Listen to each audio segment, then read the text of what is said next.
हरे कृष्णा। कल हम लोग ने सुना था कि उनकी माँ की मृत्यु के बाद वो घर छोड़ के चले गए थे। उनके पिता की भी आर्थिक स्थिति सही नहीं थी। आज हम लोग उसके आगे से सुनेंगे।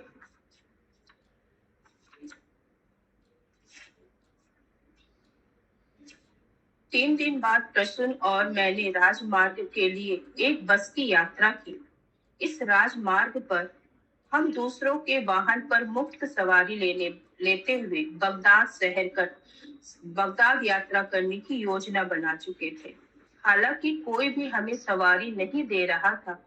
गर्मी अत्यधिक थी, अतः कई घंटे खड़े रहने के बाद हमने हताश होकर बस की यात्रा करने का निश्चय किया। हम मुफ्त की सवारी लेकर महाद्वीपों को पार करने की यात्रा में तो असफल रहे, पर हमें इस बात की राहत थी कि हम इस झुलसा देने वाली सूर्य से दूर हो गए थे। अब इसके आगे से सुने। बासरा में एक अमेरिकी यात्री ने हमें बगदाद के एक फ्रांसीसी गिरजाघर के बारे में बताया था, जहां हम निःशुल्क रह सकते थे। और जब हमें वह मिला, वह नगर एक वह नगर एक बीच में एक सुंदर प्रधान गिरजाघर था।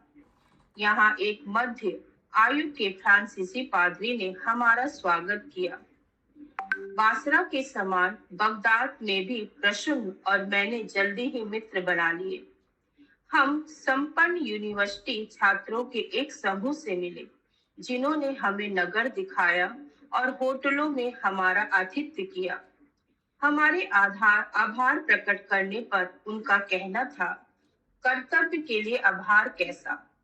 वे सभी सुख मिजाज पर सख्त मुसलमान थे, अतः वे ना तो शराब पीते थे और ना ही धूम्रपान करते थे। और हम लगभग प्रतिदिन उनके घर उनसे मिलने जाते और उनकी बड़ी हवेलियों के भव्य बगीचों में बैठकर छोटे सोने की कलाई चढ़े गिलासों से चाय की चुस्कियां लिया करते। उनकी एक माता हमारे कपड़े धोकर इस्त्री कर दिया करती, और एक दिन मेरा एक मोजा जो फट गया था, मैंने अच्छी तरह सिला हुआ पाया। अपने मित्रों के स्नेही सत्कार के होते हुए भी मैं अपनी यूरोप की ओर यात्रा को पुनः आरंभ करने पर अडिग था। मैंने प्रसून को साथ चलने के लिए मनाहा चाहा, परंतु वह वहीं रहने पर अड़ा हुआ था। ऐसा लगता था मानो वह अकेले मेरे संग और प्रभाव से मुक्त रहना चाहता है। उसने कहा कि उसने भारत को विश्व का अनुभव कराने के लिए छोड़ा था और हम हमारे नए मित्रों के साथ समय बिताने के अवसर का पूरा लाभ उठाना चाहता था।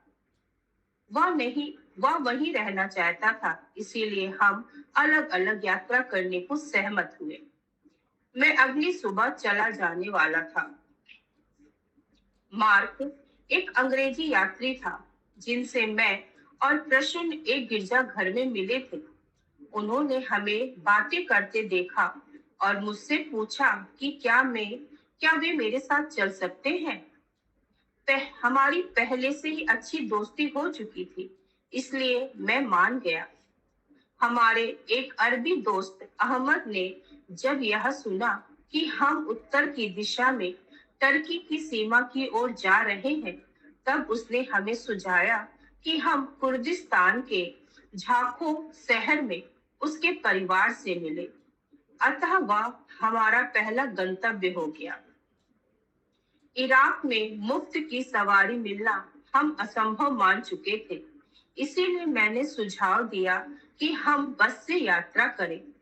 अहमद ने अपने मित्रों को सूचित कर दिया था कि हम वहां आने वाले हैं, और वहां पहुंचने पर बस स्टैंड में उसके मित्र हमें लेने आए और हम सीधे उनके घर ले जाए गए। उनके वृद्ध पिता, जिनकी लंबी लहराती दाढ़ी थी, ने हमारा एक बड़ी मुस्कान के साथ भव्य स्वागत किया। वे अंग्रेजी नहीं बोलते थे, परंतु अहमद की बहन भाषा में निपुण थी और अहमद के मित्रों और उनकी बहन ने हमारा बड़ा ध्यान रखा। झाको एक छोटा सा नगर था जहां देखने के लिए अधिक कुछ नहीं था, परंतु वहां के खंडहरों ने हमें आकृष्ट किया था, जिनमें वहां के समृद्ध इतिहास और संस्कृति के संकेत थे। अहमद के कुछ ही मित्र अंग्रेजी बोलना जानते थे, परंतु संकेतों और मुस्कान के माध्यम से हमने एक सरल सी मित्रता स्थापित कर ली थी। हम साथ में फुटबॉल खेला करते करते और बाद में एक स्थानीय नदी में उथले जल में स्नान करते जाते। इस नदी के किनारे सेब, नाशपातियों और अंजीर के पेड़ थे और हम इनके नीचे बैठकर फलों का आनंद लिया करते। जब 3 दिन बाद मार्क और मेरे आगे बढ़ने का समय आया, तो झाको के हमारे अनेक परिचित हमें विदा करने दरवाजे तक आए। बासरा के मेरे अनुभव के बाद मेरा मुफ्त की सवारी लेने का मन नहीं था, परंतु मार्क ने इस बार जोर दिया और कहा कि हमें बस यात्रा में धन व्यर्थ नहीं करना चाहिए। अनेक लड़के हमारे साथ राजमार्ग तक और हमारे मुफ्त की सवारी लेते देखने के लिए पास में खड़े हो गए। जो ही घंटे के बाद घंटे असफलता में बीतते रहे, मेरी बची खुची आशा भी लुप्त हो गई।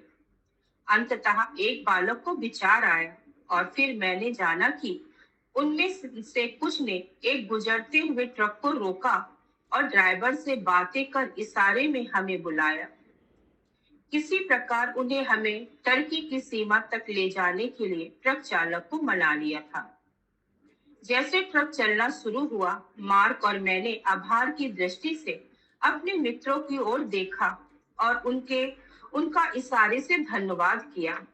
ट्रक चालक केवल एक मित्रवत चर्चा जारी करने रखने के लिए पर्याप्त अंग्रेजी के कुछ शब्द जानता था। वह टर्की में डियार बारिक जा रहा था और उसने कहा कि वह हमें भी साथ ले चलेगा। जब हम शहर की बाहरी क्षेत्रों में पहुंचे, तो मार्क ने सुझाया कि हम अंदर ना जाते हुए सड़क पर ही रहें। पहले ही बहुत रात हो चुकी थी, इसीलिए हमने सड़क किनारे रात गुजारने का निश्चय किया। मैंने पहले कभी खुले में नहीं सोया था और खुले तारों भरे आकाश के नीचे धरती पर स्लीपिंग बैग में आराम करना एक अति सुंदर अनुभव था।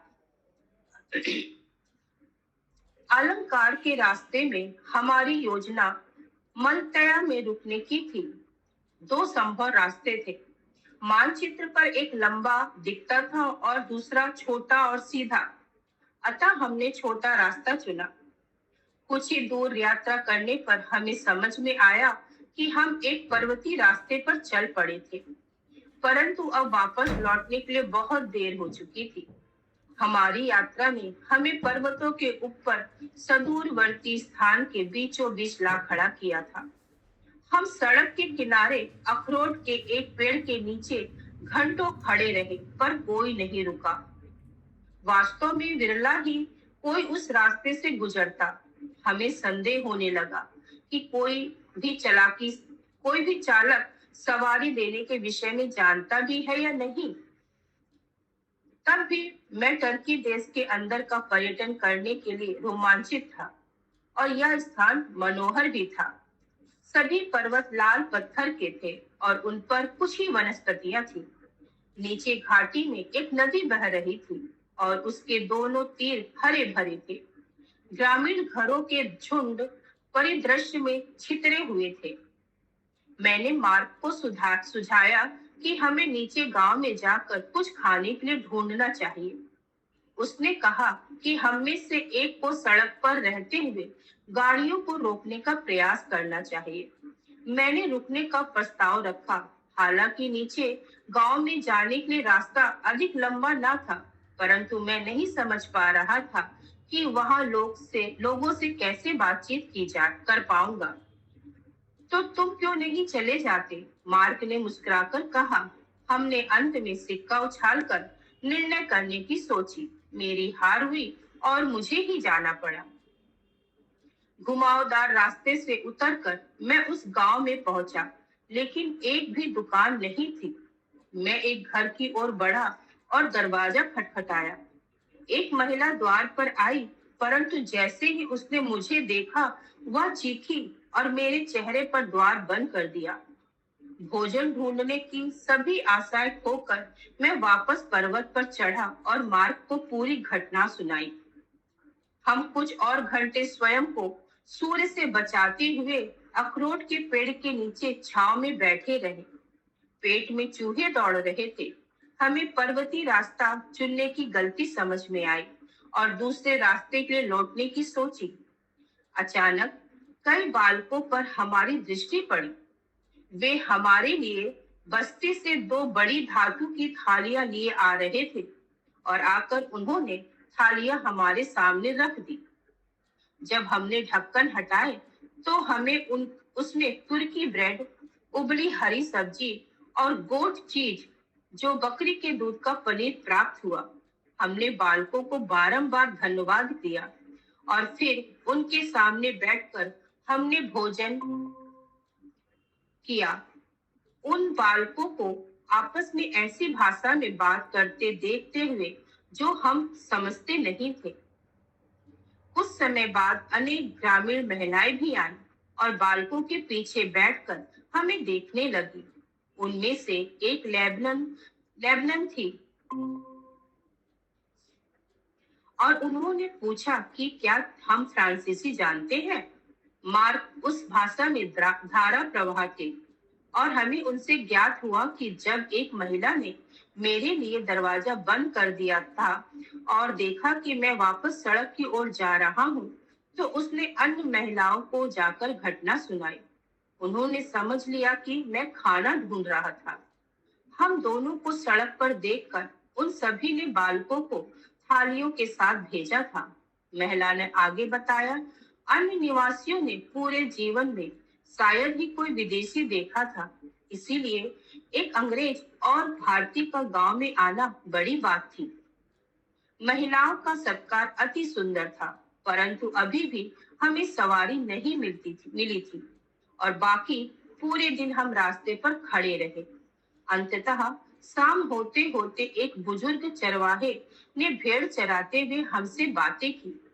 उसके संकेतों से हम समझ गए कि वह हमें रात उसके घर पर गुजारने के लिए पूछ रहा था। हमने हर्ष के साथ उसका आमंत्रण स्वीकार कर लिया।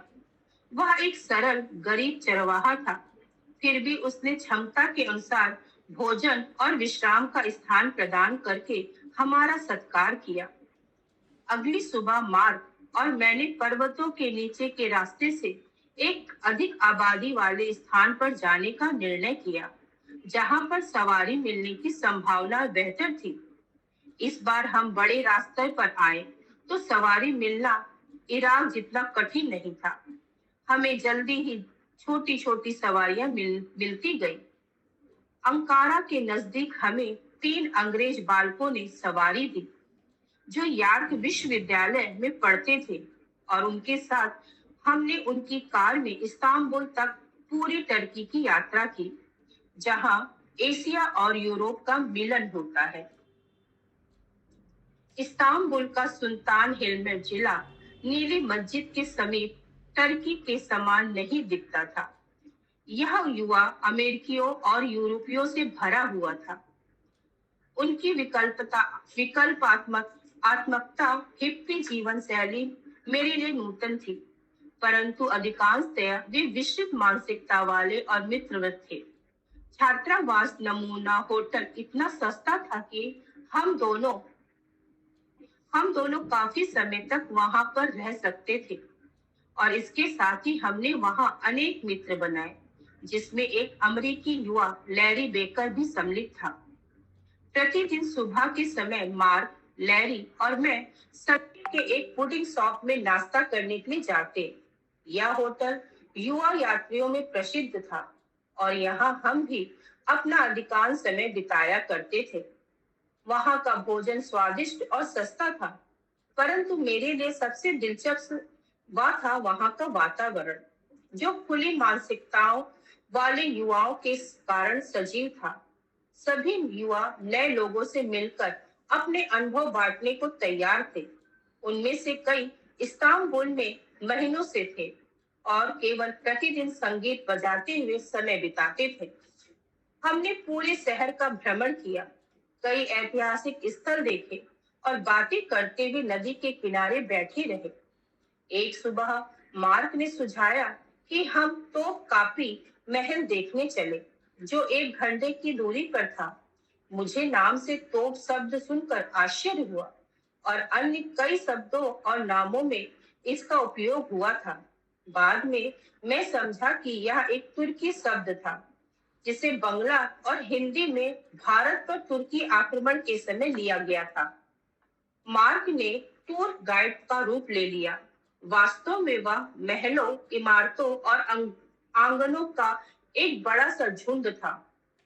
यह ओटोमन वंश की गद्दी था, जिसने एशिया के एक छोटे भाग और यूरोप के एक बड़े भाग पर शताब्दियों तक राज किया था। वहां की उत्कृष्ट वास्तुकला और अति सुंदर सज्जा की प्रशंसा करते हुए और वहां के विशाल विस्तार से विस्मित रहते हुए वहां हमने पूरा एक दिन बिताया। मार्क और मैं 1 हफ्ते इस्तांबुल में रहे। जाने से एक दिन पहले हम एक पार्क में लैरी के साथ बैठे थे और 2 युवा व्यक्तियों ने आकर हमसे पूछा कि क्या हम कुछ हंसी फूकना पसंद करेंगे। मुझे और मार्क को कोई रुचि नहीं थी, परंतु लैरी उनके साथ चला गया। लै माता जी म्यूट करिए, मंजू माता जी। लैरी उस रात वापस नहीं लौटा और अगले दिन सुबह भी नहीं। चिंतित होने पर हमने पुडिंग शॉप के प्रबंधक को जाकर यह बात बताई। हमें चिंता थी कि कहीं वे 2 युवा सादे कपड़ों में पुलिस अफसर तो नहीं थे और कहीं लैरी गिरफ्तार तो नहीं हो गया।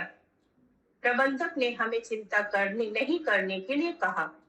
अधिक से अधिक लैरी को रिश्वत लेने के लिए ही गिरफ्तार करेंगे। टर्की में नशीली पदार्थ कोई बड़ी बात नहीं थी, जब तक व्यक्ति बड़ी मात्रा में उनकी तस्करी करने का प्रयास न कर रहा हो।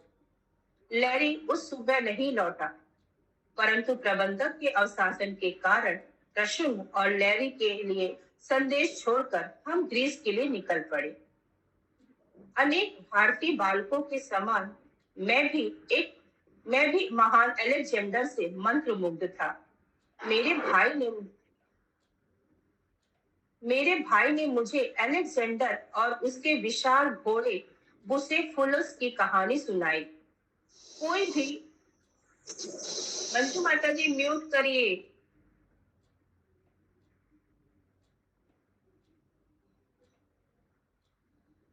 कोई भी उस घोड़े को बांध नहीं पाया, परंतु अलेक्जेंडर ने प्रेम से उससे बातें करते हुए सूर्य की ओर उसका चेहरा मोड़ दिया, जिसके कारण वह अपनी परछाई नहीं देख पा रहा था और उसे कष्ट हो रहा था। घोड़े को इस प्रकार बांध लिया गया, अलेक्जेंडर उसकी सवारी कर पाए और भारत पर आक्रमण के दौरान उनकी मृत्यु के समय तक वह उनकी सवारी करता रहा। मुझे अलेक्जेंडर और अरबी शासक दरियुस के भिड़ंत की कहानी भी बहुत रोमांचक लगी। दरियुस की बहुत बड़ी सेना थी। यह अलेक्जेंडर की सेना से 5 गुना बड़ी थी। तो जब अलेक्जेंडर उसे चुनौती दी थी, क्योंकि दरियुस उसे मात्र एक बालक समझा करते थे, इसीलिए आत्मविश्वास के कारण वे युद्ध में अपनी माँ और रानी को भी लेकर आए। परंतु अलेक्जेंडर ने युद्ध स्थली से बहुत दूरी पर एक पर्वतीय रास्ते पर से अचानक हमला कर दिया। दरियुस अपनी रानी और माँ को छोड़कर भाग निकले, जिन्हें बंदी बना लिया गया था। जब उन्होंने माँ और रानी की स्वतंत्रता के बदले में बड़ी धनराशि का प्रस्ताव रखा, तो अलेक्जेंडर ने उत्तर दिया कि वह धन में रुचि नहीं रखता और दरियुस ने उसके सामने आकर घुटने टेकने पर ही महिलाओं को रिहा करेगा। दरियुस ने ऐसा ही किया और महिलाओं को रिहा कर दिया गया। एक बार जब अलेक्जेंडर अपने राज्य के बाहर था, तब उसके मंत्री ने उसे पत्र में सूचित किया कि अलेक्जेंडर की माता राज्य के कार्यों में दखल दे रही है। अलेक्जेंडर ने उत्तर लिखा, मेरी माता के आंखों का एक आंसू उनकी शिकायत में लिखे गए तुम्हारे सारे पत्रों को मिटा सकता है। मार्क और मैं मेसिस मेसिडोनिया की राजधानी थेसालोनिकी की ओर चल पड़े, जो अलेक्जेंडर की जन्म स्थली पाला के समीप समीप है। हमारी सवारियों में से एक सुशिक्षित फ्रांसीसी युगल था, जो धारा प्रभा अंग्रेजी बोला करते थे। 3 कारों में यात्रा करने वाले परिवार में से यह एक था। वे समुद्र के तट पर रुके, जहां हम सभी ने समुद्र की तैराकी की और पिकनिक मनाई। वह सड़क पर हमें मिलने वाला पहला यूरोपीय परिवार था। इस्तांबुल में सभी यात्री पश्चिमी युवा थे। मैंने सभी को खुशमिजाज और मित्रवत पाया। मैं हमें सवारी देने वाले लोगों के उदार और सुसंस्कृत भाव से प्रभावित था और सोचता था कैसे ऐसे लोगों से मुझे सवारी मिल जाती है। मैंने उनसे पूछा, क्या मुझे अकेला देखने पर आप मुझे सवारी देते हैं? वे कुछ समय के लिए रुके। फिर पुरुष ने अपनी महिला की ओर देखा और महिला ने मुस्कुराते हुए कहा कि वे सामान्यतः अनजानों को सवारी नहीं दिया करते, परंतु एक भारतीय को देखकर वे बड़े जिज्ञासु थे, इसीलिए उन्होंने अपनी गाड़ी रोकी। थेसालोनिकी में मार्क तो युवा छात्रावास में रुका था, परंतु मुझे एक सदस्यता के कार्ड की आवश्यकता थी और इस कार्ड को प्राप्त करने के लिए मुझे अपना छात्र होना सिद्ध करना था। मार्क और मैंने प्रबंधक को समझाने का प्रयास किया कि कोई भी यात्रा करते हुए प्रमाण पत्र साथ में नहीं रखता, परंतु वह अपनी बात पर अड़ा रहा। अंततः हमारी बात सुनकर कुछ अमेरिकी युवा काउंटर पर आए और मुझे ऐसा लगा कि प्रबंधक पर चिल्ला ही पड़े, और प्रबंधक तनाव के कारण अंततः राजी ही हो गया। वहां से हम दिन भर सवारी से यात्रा करते और रातों में छात्रावास में रुकते। यूगोस्लाविया से होते हुए हम इटली पहुंचे, जहां वेनिस और मिलान में हमने कुछ दिन बिताए और फिर तुरिन में हमारा रुकना हुआ। उस समय मार्क को वापस इंग्लैंड जाना था और मुझे आगे जर्मनी की यात्रा करनी थी, परंतु उसने अपना मन बदला और फ्रांस के डिजोन में अपने एक मित्र से मिलने का निर्णय किया। मैं अभी से हम दोनों के बिछड़ने के विषय में सोचते हुए दुखी होता जा रहा था। इसीलिए जब मार्क ने मुझे उसके साथ चलने का प्रस्ताव रखा तो मैं मान गया, और सीमा पर उसके निवेदन के कारण मुझे भी 3 दिन तक आकस्मिक वीजा प्राप्त हो गया। डिजोन में मार्क के मित्र पियर यूनिवर्सिटी में पढ़ाई कर रहे थे और उन्होंने हमें अपने अपार्टमेंट में ठहराया, और उनके साथ उनकी महिला रूममेट भी थी। मुझे उनकी व्यवस्था बड़ी अजीब सी लगी और यह थोड़ी चौंकाने वाली बात भी थी। मैंने ऐसा पहले कभी नहीं देखा था। साथ ही एक यूरोपीय विश्वविद्यालय का मेरा पहला अनुभव था। यूं तो हम यह जान गए कि फ्रांसीसी जन अंग्रेजी बोलना पसंद नहीं करते, पर ये छात्र थोड़े अलग थे। उनकी अंग्रेजी धारा प्रवाह नहीं थी, परंतु वे हमारे साथ चर्चा करने में आनंद लेते दिखते थे। फ्रांस से हम स्विट्जरलैंड गए और बसेल मार्क में मुझे और मार्क को अंततः बिछड़ना पड़ा। हम एक साथ घास के मैदान पर सीमा के नजदीक बैठे और दोबारा मिलने की योजना बनाने लगे। हमने एक दूसरे को आलिंगन किया। हमारे गाल एक दूसरे में कस के लगे हुए थे। तब वे खड़े होकर देखते रहे और सीमा को पार कर जर्मनी गया और वह पलटकर अलविदा कहा। मेरे चचेरे भाई का नाम बाबी दाग उनका नाम बाबी था, और दाग का अर्थ है बंगाली में बड़ा भाई होता है। उन्हें जर्मनी में रहते हुए 1 दशक से अभी अधिक समय हो गया था। वे यहाँ पर वे वहां पर अभियांत्रिक इंजीनियरिंग की पढ़ाई कर रहे थे और उन्नति कर एक जर्मनी कंपनी के निर्देशक हो गए थे। एक जर्मन महिला से उनके विवाह के कारण अपने रूढ़वादी भारतीय परिवार के साथ उनके संबंध संकट में पड़ गए, परंतु वे मुझे बहुत अच्छी लगती थी। वे मुझे मेरी डाली काकी माँ की याद दिलाया करती, जो स्वयं एक भारतीय पुरुष से विवाहित थी। जब मैंने मारिया से कहा कि मैं उन्हें मीरा दी कहूंगा, दी, दी दीदी का छोटा रूप जिसका अर्थ है बड़ी बहन, उन्होंने इसे बड़ी मुस्कान के साथ स्वीकार किया। कुछ ही समय में हम सुपरिचित हो गए और उन्होंने मुझे अपने परिवार के अंग के रूप में स्वीकार कर लिया।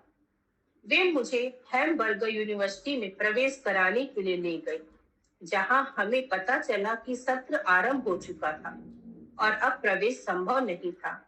तब भी दीदी ने मुझे एक अतिथि छात्र के रूप में दाखिला दिला देने के लिए अधिकारियों को मना लिया था। हैम्बर्गर में मेरे पहले मित्रों में से एक था बिल मैककेबल। वह एक अंग्रेज अमेरिकन एक्सचेंज छात्र था, यूनिवर्सिटी ऑफ डेटन में से। भारत में मैं यूनाइटेड स्टेट इंफॉर्मेशन सर्विस का एक सदस्य था, जिसका एक भव्य पुस्तकालय था और जो अमेरिकी संस्कृति के विभिन्न पहलुओं को उजागर किया करता था। उसका एक पहलू था जैज क्लब। जैसे प्रत्येक शनिवार की सुबह मेरे मित्र और मैं स्विंग और बेबाक संगीत सुनकर एक दूसरे को कलाकार को पहचानने की चुनौती दिया करते थे। यूएसआईएस, जहां मैं बिल से मिला था, इसी विभाग का जर्मनी में समकक्ष था। यह यूनिवर्सिटी के समीप एक बड़े और सुंदर बगीचे में स्थित था। मैं अक्सर वहां जाया करता, अधिकतम वहां के पुस्तकालय में पढ़ने के लिए। और एक दिन जब बिल मेरे पास आया और मुझे अपना परिचय दिया, वह भारत में रुचि रखता था। उसने कहा उसके अधिकतम मित्र पहले ही वहां जा चुके हैं और उसे जिज्ञासा थी कि मैं कहां से हूं। बिल ने मुझे अपने अपने मित्रों के समूह से मिलाया। चक, रे, जैक, कॉनी और सुसन सभी डेल्टन के छात्र थे।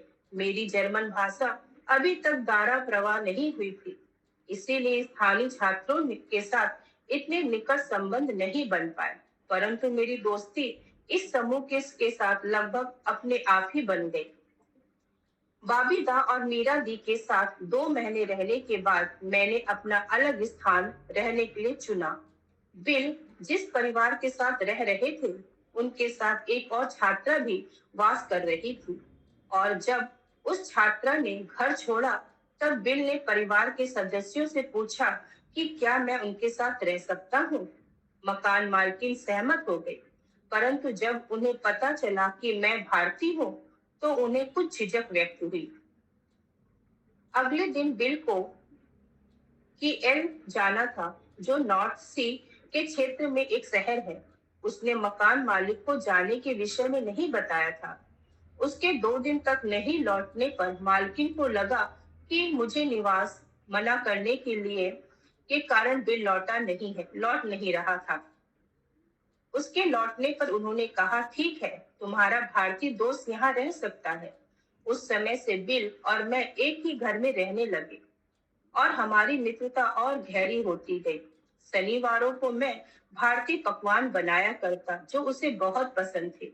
मेरी रसोई की प्रशंसा सुनकर हमारे सभी मित्र आमंत्रण चाहते, परंतु परिवार के सत्कार पर अत्यधिक भार न पड़े, इस कारण मैं केवल 1 या 2 मित्रों को ही आमंत्रित करता।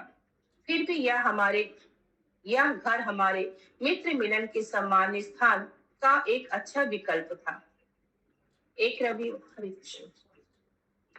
हरे कृष्ण।